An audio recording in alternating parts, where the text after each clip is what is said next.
Now, next week, world leaders are going to be gathering in Copenhagen, and they're going to be discussing climate change. We want to look now at a place where temperatures are really rising fast, the Himalayas. 1.5 billion people rely on the mountains for water.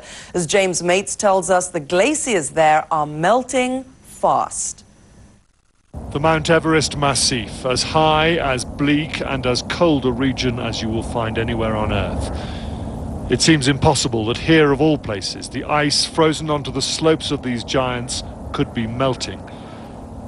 But this is the biggest glacier in Nepal, in the shadow of Everest. Its surface is scarred with lakes and meltwater. And this is the Himalayan winter. Pictures like these show why people in China and India worry about where in future their fresh water will come from. Yeah. Certainly by the middle of this century, I think that this would be a big lake here, no more ice left. Glaciologist Doug Ben has been studying the Ngzumpa Glacier for more than a decade.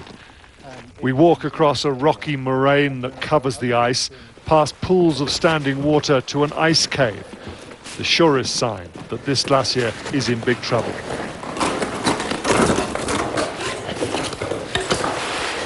A healthy glacier flows like a slow-moving river of ice.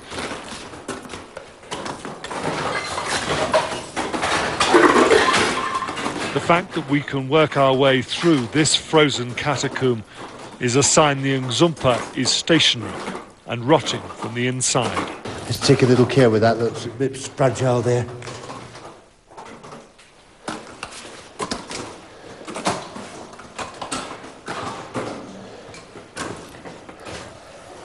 The startling beauty of the ice patterns inside is deceptive.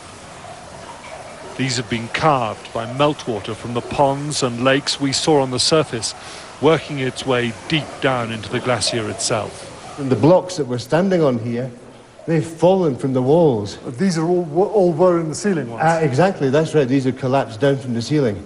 And we often find this in these Himalayan glacier caves. So we're seeing here a close-up view of the death of a glacier? Yes, exactly. It's just collapsing in on itself.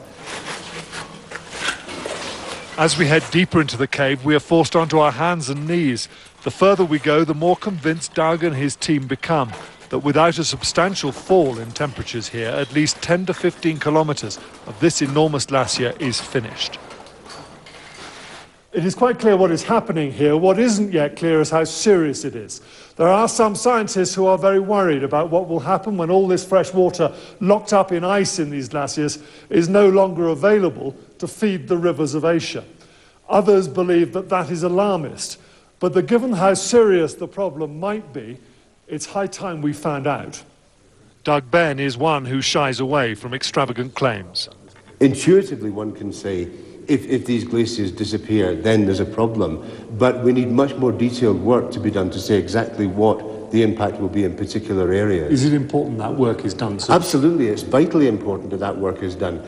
Many spectacular claims, many alarmist claims are made about the possible impacts of climate change. And these, of course, are possibilities, but they need to be backed up with hard scientific evidence. And that's something that governments in Copenhagen ought to be thinking about. Absolutely, that's absolutely right. We need to be sure. Scare stories are not going to do anybody any good. We've been shown definitively what's happening deep inside the biggest glacier in this part of the Himalayas. What it means, what, if anything, the world needs to do about it, well, those answers are needed, and soon.